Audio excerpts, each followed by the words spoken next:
sends me some feedback and I have to get back to them. Awesome. Or I've already got a template. Hey, I'm going to take care of it. Don't worry. Just let them know that I've seen it. But yeah, it's a lot of transparency and I don't know. I've set up these systems because I manage a lot of projects. I manage a lot of projects at the studio, so I need to have that happen because as I continue to grow and I want to keep growing my business, I want to make sure that I don't fall into the trap of anybody falling under the radar.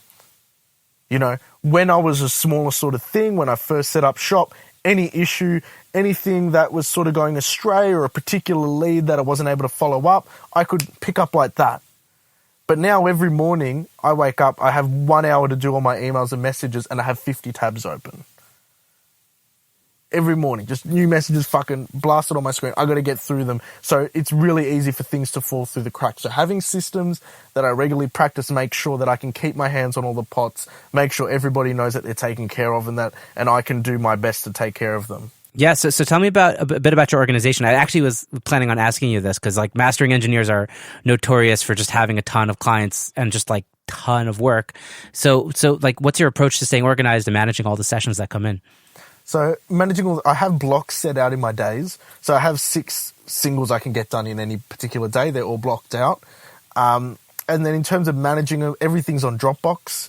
So I have everything in assets on Dropbox. So how do I put this? Because it's second nature to me. It's actually really hard to explain because it's just a system that's been developed over years.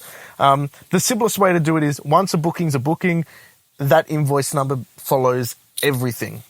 Follows every email, follows every session number, follows every folder, follows every deliverable. That way, if I need to access something or find a calendar date, I type in the number in Spotlight, which makes Mac awesome. Type in the number and everything coming to do with that, everything that relates to that particular session. Let's say it's 1342. If I type in 1342, I've got the Pro Tools session. I've got the mixes that I need to work on. I've got the deliverables I gave the client. I've got the invoice. I've got the emails. I've got everything just by doing that. That's how I organize it. Wow. That's awesome. And do you need to use anything like Trello or, I don't know, Airtable, anything like that to kind of keep things together or not really? I have to use HubSpot a lot, my CRM. That has at least 20 to 30 tasks in it a day I got to get through. So you're using a CRM and you're like hardcore. I have to because if I go into my HubSpot now, there's probably, let me see, how many deals are open right now? Like just deals as in cards, as in clients, as in potential projects and projects pending. So I have 125 just in the inquiries at the moment from the last month and a half. Wild. So those are all, each of those people are people I'm communicating with or projects I'm communicating on, and hey, I'm getting this mix on this album this day, or I need to get a mix from that person, or I need to send these things off to that client, or the invoice has to go out to this. That all manages that keeps my brain free. As I said, I don't want anybody to feel like, you know, as I grow that they're getting any less of a service or anything. I'm fucking making sure that my system's always developing with it. So it doesn't matter if I have 1,000 or 1 client, they all get an incredible amount of fucking attention, love, and they can see everything that's going on. Love it. Just to jump back a tiny bit back into the, I guess, the more technical side of things. Are you referencing while you're mixing and mastering? Is that something that's part of your workflow? It's really funny. I made a video about reference masters I like. How do I put it? I'm not referencing all the time. I'm referencing sometimes. So the sometimes is either I've been working a long amount of time and I just need to sort of freshen my ears up. So I've already smashed 3 masters out. I have to do a 4th one because I've got a meeting and I can't do the mastering later on in the day. So I'm about to burn out. So I'm like, okay, I needed to just make sure my ears are properly calibrated here. Let's throw in a couple of masters, make sure I'm hitting the right spots. Cool. The next one is if I don't know the style really well.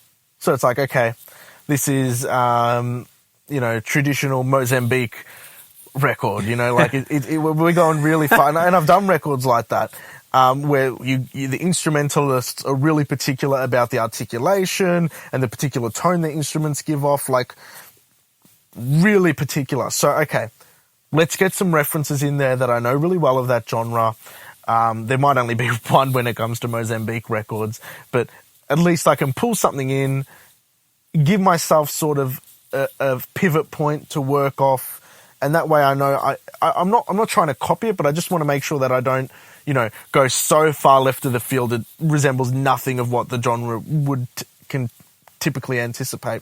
And the third one is when a client gives us very specific reference. If a client's saying, this is what I reference in the production, this is what I reference in the mix, or I'll pull it in, and to be honest, I'll just listen to it for a few bars, and if I'm on, I'm on. If I'm off, I'll be like, okay, what the fuck's going on here? Let's look into it deeper. Awesome.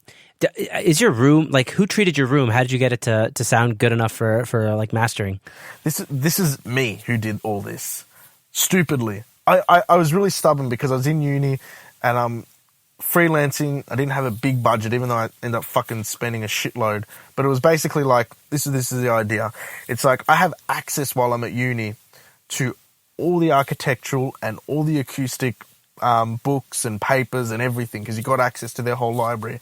I spent a whole year doing the research and figuring it out and putting all the plans together and literally building this place with my fucking hands so that it could sound the way it sounded. The reality is, the amount of time I fucking spent doing all of that and testing it and then pulling insulation in and out and fucking building the bass traps and then rebuilding them, never again. Fuck it. I'll get a pro next time. Like, I guess maybe at the time I was like 21, I would have been 20, going on 21 while I'm doing it. I'm like, okay, this is a really cool project. It's sort of fun, but now I'm sort of like... Yeah, it's a learning experience. It's a learning experience, but now, like, 0% of that information retained in my brain. I won't say I wasted a year of my life, but, like, now in hindsight, I could have used that time to do other things and develop other things and had somebody else do it. But I wasn't thinking like that. I hadn't run a business before. It was my first business I was building up. This still is my first business. So when I look at it now, having experience, having operated, I'd be like, oh, why would I spend a year of my time trying to build something when a year of my time is worth X amount and I can get somebody to do it for Y, if that sort of makes sense. Yeah, absolutely. You have partners in your business? I was looking on the website. It looks like there's a few people involved. Can you tell me about that? So they're all subbies. Or that's an Aussie term for subcontractors.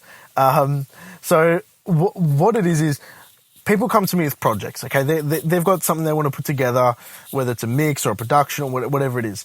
From me to them, I've always got their vested interest at heart. Like they're what's going to work for them is I'm thinking about. So the idea of having, so you'll probably look on my website, there's Mike Trebeskov there, okay? Yeah. Don't ever ask me to mix a metal record. Just don't. I don't know guitars well. I can't mix so what ends up happening, people come to me because they hear my work, they hear my portfolio, and they're like, I want to work with Nick. It's like, okay, I'm going to work with you, don't worry, but I'll manage the project and I'll have Mike oversee the mixing and I'll come on board to master it for you. When it comes to vocal tuning, forget about it. I won't tune a vocal. Like that's not going to happen. Good on you, man. Good on you, mate, as they say. Yeah. Down under. Jeremy Drakeford will do all that. And now I've got Spike Leo. He's doing hip hop production and stuff like that. And it just makes my life easier. And it also means my clients are fucking happier for it. Yeah, I'm not getting the full fee for mixing it or producing it or doing all the extra editing. But at the end of the day, they came to me for something. I was able to give it to them. And then I'm still got my hands on the project and they're happy that they're working with me. So it's like win-win all around. So that's how that system is set up. I own the studio. I built the studio. This is my studio. Those other people are subcontractors. They're fucking just as much a part of the studio though as I am, because they fucking they're like other organs. I'm like the heart and they're like the liver and the kidney and all the other bits that fucking make the whole fucking ecosystem work here. Yeah. Are they working out of the same space as well? No. They got their own spaces. That's the beauty of it. So it's Panorama is like it's an idea that exists. I mean, and it's a collective of minds, but it's not necessarily a collective of space. No, it's not a collective space. This is my space. They got their own spaces. I've even got in the works under whoever makes it 41 minutes into the podcast gets to know that that I've even got like other people abroad now. So all those people on there are based here in Melbourne, Australia. But now I've got a person I'm going to start using to set up my sessions and editing all the way in England. And I'm working with a few other producers to work out other things elsewhere. But it just, as I said, people come here because they want to work with me. I want to make sure I can work with them. So it's just easier keeping it all under the house, and they love it. They have team folders in my Dropbox. So that if you want to talk about communication and systems, like they have Dropbox folders where I drop them assets and projects, and then they're returning the finished product in there with the invoice numbers, and I've got everything syncing in real time between us all. Beautiful, man. So tell me a bit about Melbourne. Like, Melbourne's supposed to be like an amazing scene. Like, can you tell the audience a bit about it? Ooh, fuck. You're telling a studio hermit to talk about the music scene. Like, I'll put it this way, I love the creators here in Melbourne. They're incredible. Like, we creatively, I fucking think we're up with the top. Like, our brains, our musicality, not because we're Melburnians, but just the sort of community that sort of creates that sort of exploration of ideas and music. It's something really unique here. Live scene, I'm not really that deep into it, but I try. Before all this stuff was happening, I was trying to get out more and go to my client shows. But the problem with that is probably every weekend there were 2 or 3 launch parties or albums I'd have to go to, and I'm like, I'm a fucking dad, and I got to get home and live that boring life. But put it this way, creatively, Melbourne represent, man. Yeah, if you put it, you come to Melbourne, you're going to find creatives to work with. Like, even if it's on holiday, hit a few people up that you've heard in the area. They're going to just want to just sit in with the session with you, write something, put something together. Even if it's not something that goes anywhere, it's that sort of experience that you'll be able to get with somebody that, no pressures, no bars held. Amazing. So you've talked a lot about how your business is systemized and how you try to be like super, time efficient and stuff. Do you do anything outside of the studio that inspires you and keeps you fresh? Like, do you have any outside hobbies? In the morning when I could go to the gym, I'd go to the gym. Now I've just got a weight set at home. But, that's something I enjoy. It's not like I'm fucking Arnold Schwarzeneggering it. It's just a nice way to challenge myself physically. And I'm like, okay, this is a way I can sort of take my brain away, so to speak, and just do something, like, I don't know, just works for me. That's one thing I do in my spare time. That's pretty much it. And then I just got the home life and family, and that's the life. I'm very, very simple, a bit eccentric, but not necessarily out there going bungee jumping or anything crazy. Yeah, totally. What was I going to ask you? I was actually going to say, the new Tony Hawk's Pro Skater 2 that's coming out, 1 and 2, the remakes. No, I remember. I mean, I played Tony Hawk 2 when I was a kid. Yeah, they got remakes coming out. Nice. And it's funny? It's almost got me feeling like I could go buy a skateboard and start going out and start skating again. That's awesome. I'm this close. It's so funny. Like, I'm watching now. I'm in the middle of watching the Last Dance, the Michael Jordan documentary. Mm-hmm. I don't know if you heard about it. And I literally have not cared about sports in 2 decades. Oh wow! Since I started playing bass, forget about it. I stopped caring about sports, and it's taking me back to like the '90s, watching the Knicks play the Bulls in my basement. Just taking me back to that childhood thing, and it's like, I don't know, like a time of innocence and like wanting to pick up a basketball again, and like I have not cared about sports in 2 decades. That's the exact same feeling I'm getting now. There's a remake of Pro Skater 2. I think anybody who's 46 minutes into the podcast is going to be clicking the like button now because they're like, yes, which it was the, what's it called, the Monkey Wrench song on the original Tony Hawk 2, the Foo Fighters. Yeah.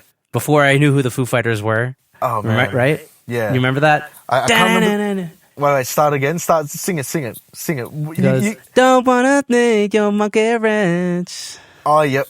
Now I remember. Yeah, that was just constantly playing in the Tony Hawk 2. Wow, you're taking me back. Do you top line for your clients? I don't really do a ton of top lining because I mostly work with singer-songwriters, so they kind of have their own melody and song.